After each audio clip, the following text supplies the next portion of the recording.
안녕하세요. 심lin교회 정 목사입니다. 네, 오늘은 주연절 셋째 주일로 나는 하나님이 아니잖아요 라는 제목으로 하나님 말씀 우리 함께 나누겠습니다. 우리 지난주에 기억과 용서에 관한 말씀을 나누었었는데요. 오늘은 그 말씀에 이어서 조금 더 다양하게 용서에 관한 생각들을 그리고 말씀들을 나눠보면 좋을 것 같습니다. 시작하기 전에 우리 지난주에 나눴던 말씀들을 간단하게 갈무리하고 시작하면 좋을 것 같아요. 우리 지난주에 하나님께서는 용서하시는 분이고 우리는 용서받는 사람이라고 이렇게 말씀을 나누었었습니다. 하나님께서는 우리의 죄를 잊어버리심으로써 용서하시지만 우리는 영원히 기억하신다라고도 말씀을 나누었죠. 그렇기 때문에 하나님께서는 우리가 그러니까 하나님의 용서를 받은 우리도 다른 사람을 용서하는 사람이 되기를 바라신다는 거죠. 그런데 만약 우리가 용서를 안 하면 어떻게 될까요? 다른 사람들을 용서하지 않게 되면 그것은 우리에 대한 하나님의 용서를 취소하는 게 아니라 우리가 하나님의 용서를 거부하는 것이다. 이렇게 말씀을 나누었었습니다. 그래서 하나님께서는 우리를 용서하심으로써 우리를 죄의 자녀에서 하나님의 자녀로 돌이키신 것처럼 우리도 다른 사람들을 용서함으로써 그 사람을 죄에서 돌이키길 원하신다는 거죠. 이게 용서의 중요한 목적이 되겠습니다. 그렇기 때문에 그리스도인으로 산다는 것은 용서하는 삶을 사는 것이다. 그렇게도 우리가 말할 수 있겠죠. 미로슬라브 볼프는 선으로 악을 이기는 것이야말로 바로 용서이고 상처를 준 사람들을 변화시키는 것은 결국 우리가 상처를 참고 기다려야 한다. 이렇게 이야기를 하고 있습니다. 우리 지난주에 인용했던 부분을 한 번 더 인용해 보면 좋을 것 같아요. 함께 읽어보겠습니다. 우리는 하나님이 하신 것처럼 해야 한다.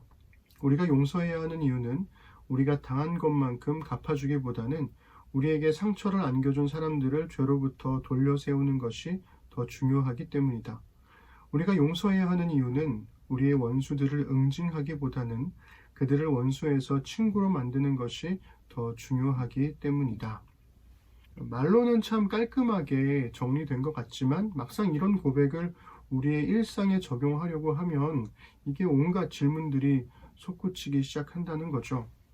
하나님과 우리 사이의 관계 설정은 깔끔하잖아요. 우리가 죄인이고 하나님이 용서하시는 분이고, 근데 이 사람과 사람 사이의 관계 설정에는 모호한 부분이 굉장히 많다라는 거죠. 두 사람 중 누가 용서하는 사람이고 누가 용서받는 사람일까요? 손바닥이 마주쳐야 소리가 나듯이 사실 두 사람 다 서로에게 잘못한 것이 있으니까 다툼과 분쟁이 있는 게 아닐까라는 생각을 우리가 할 때가 많잖아요. 그래서 이 사람의 말을 들어보면 저 사람이 잘못한 것 같고 저 사람의 말을 들어보면 이 사람이 잘못한 것 같고 뭐 그런 경우들 굉장히 많지 않으십니까? 결국에는 뭐냐면 우리는 나는 잘못한 사람이 아니라고 생각한다는 거예요. 내가 아닌 저 사람이 잘못한 거라는 거죠. 그래서 저 사람이 잘못했는데 왜 나한테 사과를 안 하지? 이렇게 생각을 하는 겁니다. 근데 용서도 구하지 않아요. 그러니까 용서할 수가 없다는 거죠. 괘씸하다는 겁니다. 문제는 상대방도 나처럼 생각한다는 거죠. 내가 잘못한 게 아니라 네가 잘못한 거야. 이렇게 생각한다는 겁니다. 차라리 내가 잘못한 사람이라면 그러면 그래서 내가 용서를 구해야 하는 상황이라면 그러면 조금 더 나을 수 있죠. 왜냐하면 그리스도인들, 특히 예수님을 믿음으로, 예수님의 십자가를 믿음으로 용서받은 그리스도인들은 용서받는 것이 훨씬 더 익숙합니다. 근데 막상 우리가 반대로 용서를 해야 하는, 용서를 해줄 수 있는 상황이 되면 마치 우리가 정의로운 심판자가 된 것이냐 그렇게 돌변해 버리는 것 같다는 거죠. 쉽게 용서해 주지 않아요. 아니, 용서보다는 오히려 보복에 기초한 정의를 말할 때가 훨씬 많습니다. 저는 우리 시대의 그리스도인들이 대부분 자신의 죄에는 은혜를 적용하고 다른 사람의 죄에 대해서는 정의를 적용하는 게 아닐까 그렇게 생각을 하곤 하는데요. 그렇기 때문에 이런 생각들이 우리의 용서를 훨씬 더 어렵게 만든다는 겁니다. 무엇보다 용서를 어렵게 만드는 게 있어요. 그것이 뭐냐면 우리의 자존심이 상처받는 경우입니다. 이런저런 손해들이야 물리적인 손해들이라면 우리가 충분히 변상을 하면 어느 정도 용서할 수 있는 게 생기지만 한번 상처 입은 자존심은 회복되는 것이 굉장히 어렵다는 것을 우리가 잘 알고 있죠. 어쩌면 하나님께서 우리를 용서하실 수 있는 이유는 하나님께서는 자존심에 상처 입지 않으시는 분이시니까 그래서 용서가 가능한 게 아닐까 싶을 정도로 그렇게 우리가 생각해 볼 수 있겠습니다. 예수님이 십자가로 용서받은 우리는 하나님과 다르니까, 우리는 하나님이 아니니까 과연 예수님처럼 용서하는 삶을 살 수 있을까요? 그 질문을 안고 우리가 성경 속의 두 인물을 만나보면 좋을 것 같습니다.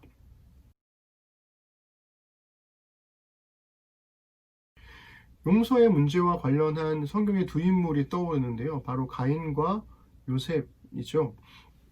이 두 사람을 생각해 보면 비슷한 듯 다른 점들이 있고 다른데 비슷한 점들이 있습니다. 쉽게 말하면 가인은 가해자죠. 요셉은 피해자입니다. 근데 가인의 피해자인 아벨은 죽었죠. 근데 요셉의 가해자인 형들은 살아 있습니다. 가인은 피해자가 죽었기 때문에 피해자로부터 용서받을 기회가 없어졌어요. 그런데 요셉은 가해자가 살아있기 때문에 용서할 수 있는 기회가 그에게 아직 남아 있었던 거죠. 그렇기 때문에 이 가인과 요셉의 경우를 직접적으로 비교할 수는 없겠지만 두 경우 모두 형제 사이의 다툼, 시기와 질투에 기반을 두고 있는 사건이었다는 겁니다. 그래서 두 사건 모두 하나님에 대해서 같은 질문을 던지고 있는 게 아닐까 그런 생각을 하게 되는 거죠. 가인을 보면 가인은 아벨을 죽였죠.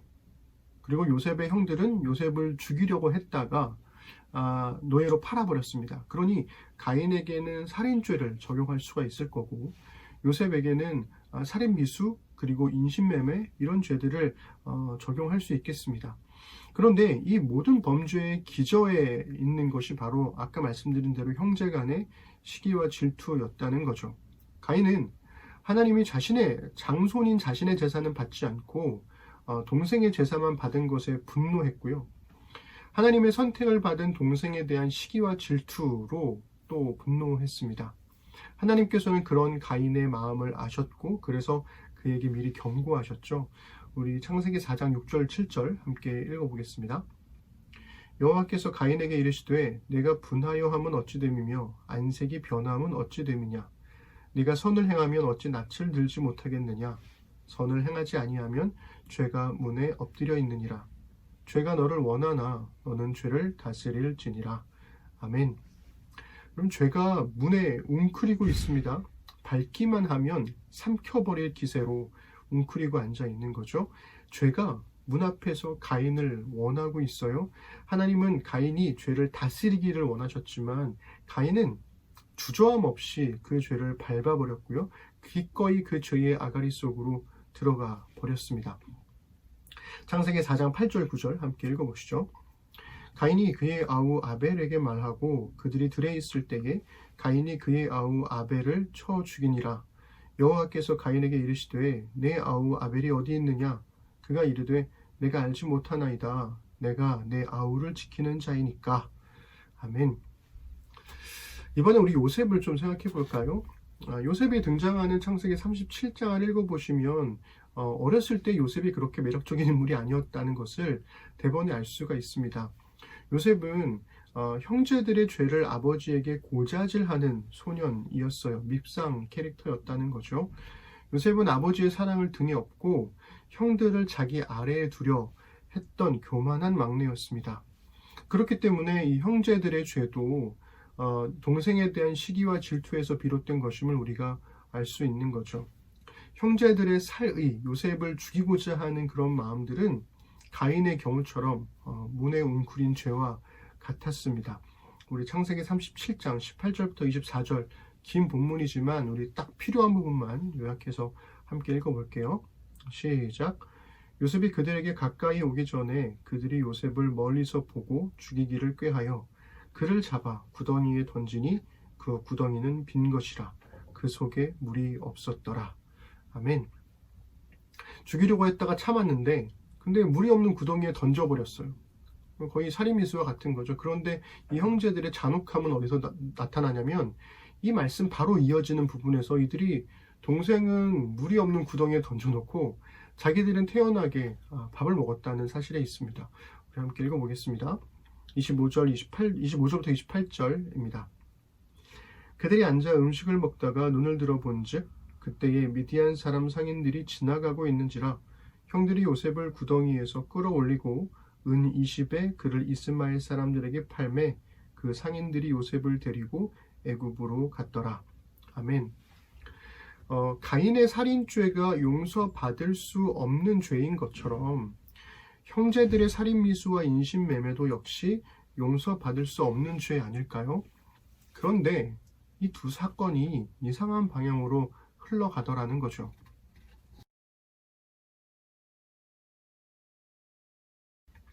동생을 죽인 가인은 죽어 마땅한 사람입니다. 그런데 하나님께서는 가인을 죽이지 않으세요. 하나님께서 가인에게 내렸던 벌은 뭐였냐면 땅에서 저주를 받는 것, 그리고 땅에서 땅을 피하며 유리하는 자가 되는 것, 방황하는 자가 되는 것이었습니다. 그러니까 살인자에게 주어지는 벌치고는 너무 가벼운 게 아닐까, 그런 생각이 들지 않으시는가요? 더 놀라운 건 뭐냐면 가인이 자신의 죄를 뉘우친 적이 없다라는 거예요. 오히려 그는 자신에게 주어진 벌이 너무 무겁다고 호소합니다. 자기가 지은 죄는 생각도 안 하고 오히려 너무 무겁다고 호소를 하고 있는 거죠. 우리 창세기 4장 13절 14절 읽어보겠습니다. 가인이 여호와께 아뢰되 내 죄벌이 지기가 너무 무거우니이다. 주께서 오늘 이 지면에서 나를 쫓아내시온즉 내가 주의 낯을 배웁지 못하리니 내가 땅에서 피하며 유리하는 자가 될지라. 무릇 나를 만나는 자마다 나를 죽이겠나이다. 아멘. 가인은 자신의 생명이 하나님의 돌봄에 달려 있다는 것을 알고 있는 것 같아요.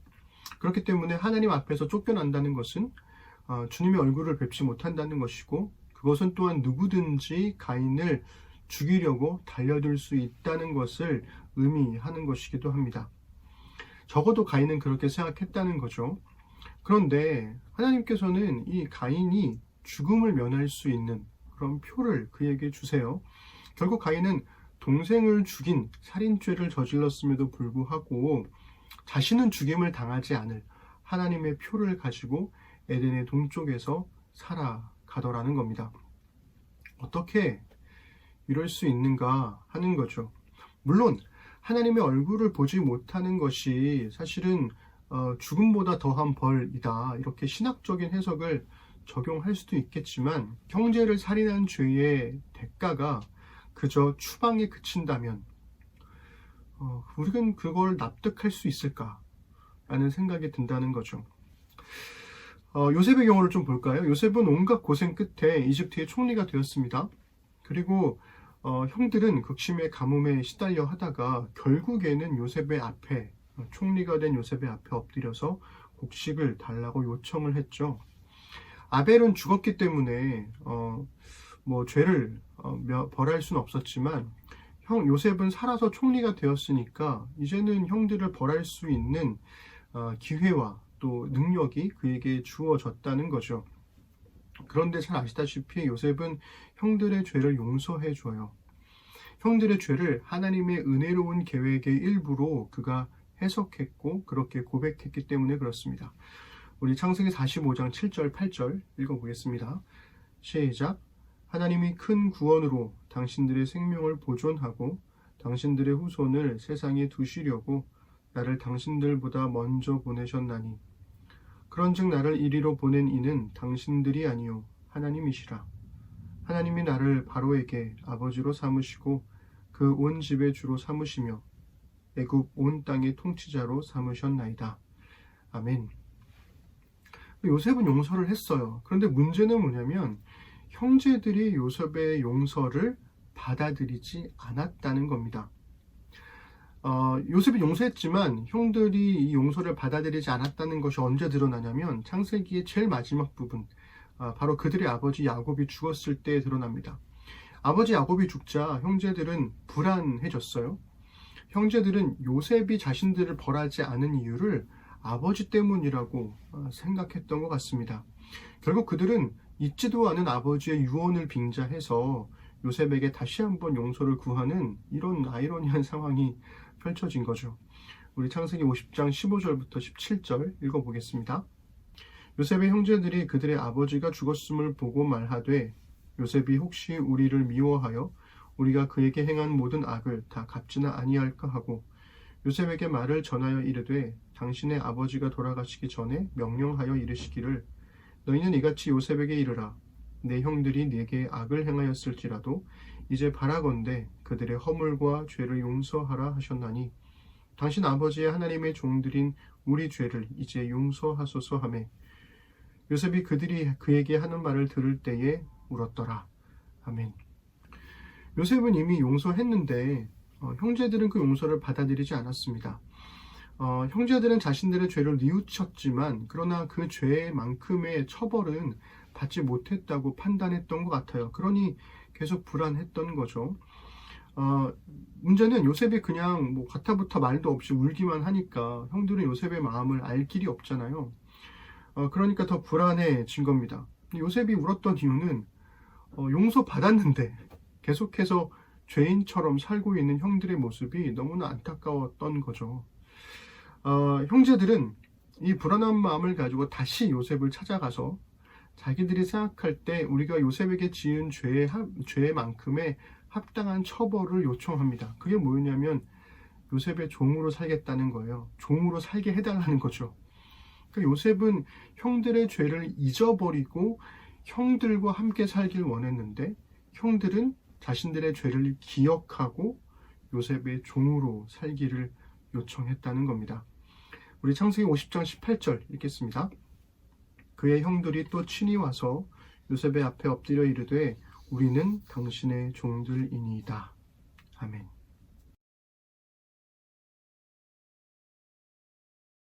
가인은 자신의 죄를 뉘우치지도 않은 채로 자신의 형벌이 무겁다고 호소했죠. 그런데 반대로 요셉의 형들은 죄를 뉘우치긴 했지만 이 처벌이 없는 은혜를, 용서를 받아들이지 못했습니다. 그래서 형들은 자신들의 죄에 어울리는 처벌을 요셉에게 요구했던 거였죠. 가인은 뉘우치지 않았는데 하나님은 그를 용서하셨어요. 하나님은 동생을 죽인 가인의 죄에도 불구하고 그를 추방하여 살려주셨습니다. 도대체 왜 그러신 걸까요? 이해할 수 없는 판단은 뭘까요? 요셉의 형들은 자신들의 죄를 뉘우쳤지만 요셉의 용서를 받아들이지 않고 믿지 않았어요.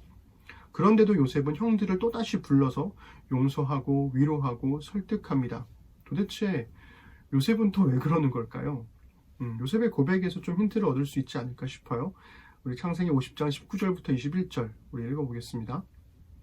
요셉이 그들에게 이르되 두려워하지 마소서 내가 하나님을 대신하리이까 당신들은 나를 해하려 하였으나 하나님은 그것을 선으로 바꾸사 오늘과 같이 많은 백성의 생명을 구원하게 하시려 하셨나니 당신들은 두려워하지 마소서 내가 당신들과 당신들의 자녀를 기르리이다 하고 그들을 간곡한 말로 위로하였더라. 아멘.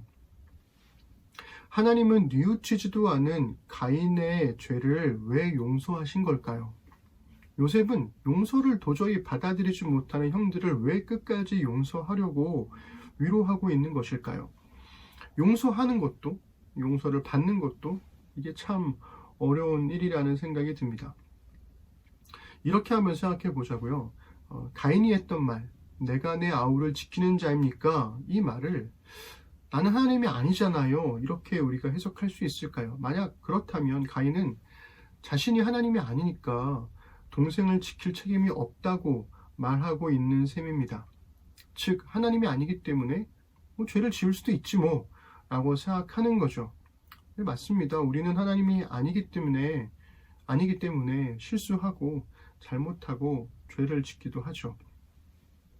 이번에 내가 하나님을 대신하리까 라고 하는 이 요셉의 말을 나는 하나님이 아니잖아요 라고 해석할 수 있을까요? 만약 그렇다면 요셉은 자신이 하나님이 아니기 때문에 하나님처럼 완벽하게 형들을 용서할 수는 없다라고 말하는 셈인 거죠. 즉 나는 하나님이 아니니까 하나님처럼 똑같이 완전 무결하게 형들을 용서할 수는 없는 거구나, 이렇게 깨달았다는 겁니다. 우리는 하나님이 아니죠. 그래서 하나님처럼 똑같이 용서할 수는 없지만 여전히 우리 안에는 상처가 있고 아픔이 있지만 그러나 용서하려고 노력할 수 있고 위로할 수 있고 끌어안을 수 있다는 겁니다. 그러니까 우리는 하나님이 아니기 때문에 하나님처럼 죄를 짓지 않을 수도 하나님처럼 용서할 수도 없다라는 거죠. 이걸 인정하는 게 저는 굉장히 중요하다고 생각합니다. 볼프는 뭐뭐처럼이라는 부사가 동일성을 의미하는 것이 아니라 유사성을 의미하는 것이다 라고 말하면서 이렇게 이야기해주고 있습니다. 우리 함께 읽어볼게요. 그렇다면 우리는 막다른 골목이 잃은 것이 아닐까? 하나님이 하시는 것처럼 용서해야 하지만 하나님이 하시는 것처럼 용서하지는 못하는 난국. 우리는 하나님이 하시는 것과 똑같이 용서할 수 없다.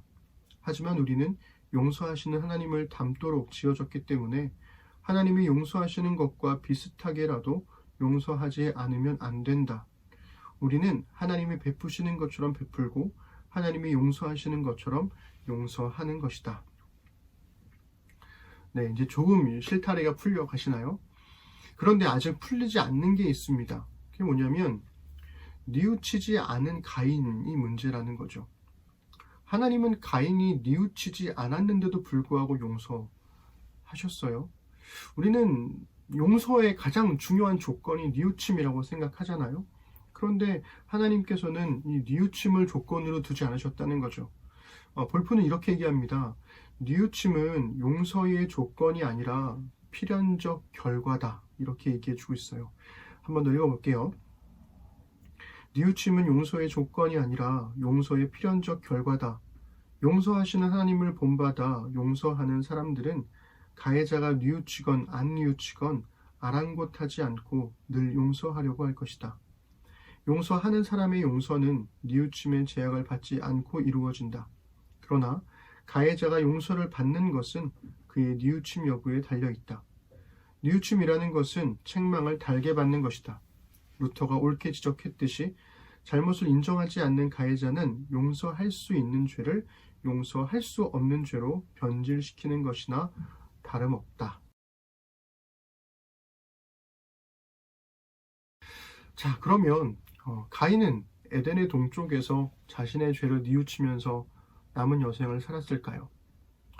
요셉의 형들은 요셉의 용서를 이제는 좀 진심으로 받아들이고 이전과는 다른 새로운 형제 관계를 회복했을까요?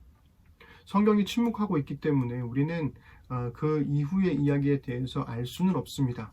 다만 적어도 하나님께서 가인을 용서했던 이유와 요셉이 형들의 죄를 용서했던 이유는 우리가 알 수가 있는 거죠. 하나님은 가인을 용서하셨고요. 또 다른 누군가가 가인을 죽이지 못하도록 살인의 고리를 끊어 주셨습니다. 요셉은 형들을 용서했고 형들을 위로함으로써 형들의 두려움과 의심의 고리를 끊어 버렸죠. 하나님께서 가인을 용서하신 것이나 요셉이 형들을 용서한 것이나 모두 그들을 죄로부터 돌려 세우는 것이 중요했다라는 점을 알 수 있는 대목인 겁니다. 그들을 원수에서 친구로 만드는 것이 이 용서의 가장 중요한 목적이라는 것과 부합한다는 거죠.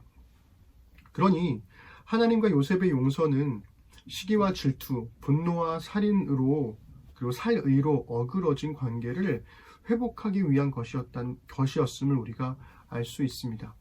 과거의 상처가 상처로 끝나지 않도록 거기에서부터 이전에 없던 새로운 창조적 관계가 시작될 수 있도록 했다는 거죠. 하나님이야 원래 그러신 분이시니까 그렇다고 치더라도 요셉은 과거의 상처를 창조적인 관계로 바꿔가기까지 정말 오랜 시간 동안의 고민과 묵상을 지나가야 했습니다. 그래서 하나님이 함께 하심에 관한 이 요셉의 묵상이 요셉을 용서의 길로 이끌었다고 해도 과언이 아닌 거죠. 우리는 용서하기보다는 처벌하기를 더 좋아하는 본성을 가지고 있습니다. 우리는 베품과 용서보다는 주는 만큼 받고 노력한 만큼 얻는다라고 하는 교육을 받아왔죠. 우리는 용서할 줄 모르는 문화에 살고 있습니다. 게다가 우리는 옳고, 우리가 우월하고, 우리가 빛의 위치에 서 있다라고 생각한다는 거죠. 그렇게 지나친 교만으로 용서를 베풀려고 하는 마음이 있습니다. 게다가 용서를 정말 어렵게 만드는 것, 우리 안에 있는 이 자존심의 상처들을 어떻게 잊을 수 있을까요? 이게 용서를 더 어렵게 한다고 말씀드렸잖아요. 그래서 하나님의 용서를 받은 자로 다른 사람을 용서하는 삶을 살기가 너무나 어렵게 느껴집니다. 우리의 용서하기는 그러면 불가능한 걸까? 볼프는 이렇게 우리를 위로해주고 있어요. 읽어보겠습니다. 관계 속에서 상처 입을 가능성이 있는 한 우리는 상처를 기억하고 있어야 한다. 죄 많은 이 세상에서는 상처 입을 가능성이 크기에 용서는 되게 미완성으로 남을 것이다. 우리가 하나님처럼 완벽하게 용서할 수 없다는 거죠. 그래서 용서는 미완성으로 남을 것이다. 개인적으로는 우리가 하나님이 아니기 때문에 하나님과 똑같이 용서할 수는 없다라고 하는 말과, 그리고 우리의 용서가 미완으로 남을 것이라는 볼프의 말이 굉장히 위로가 되었습니다.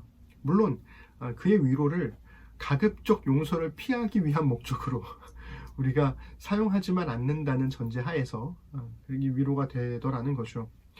책의 말미에서 볼프는 겸손한 용서를 이렇게 정의를 했어요.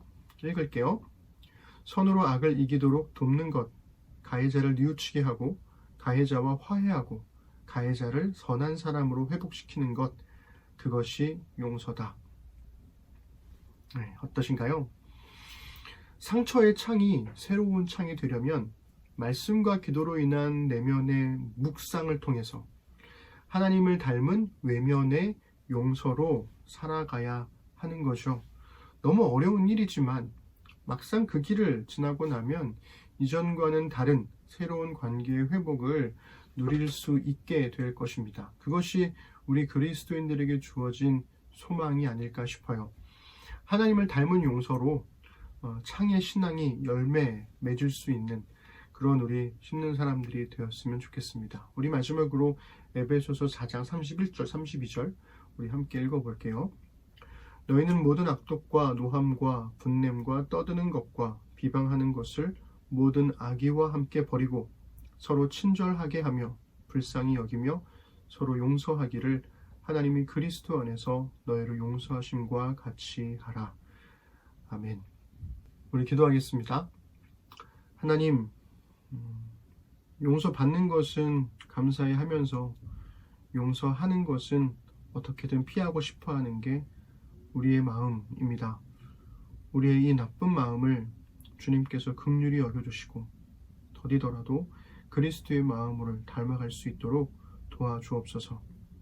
하나님처럼 똑같이 용서할 수는 없지만 하나님을 닮은 용서를 해나갈 수 있도록 도와주셔서 이 시대의 모든 악함들을 우리가 다 되돌릴 수는 없겠지만 적어도 내 주변에 있는 죄와 악들을 선함으로 돌려낼 수 있는 그러한 용서의 삶이 우리 안에 있도록 주님 함께하여 주옵소서. 용서하는 삶이 너무나 버거운 길이지만 그것 또한 그리스도인의 길임을 부인할 수는 없습니다.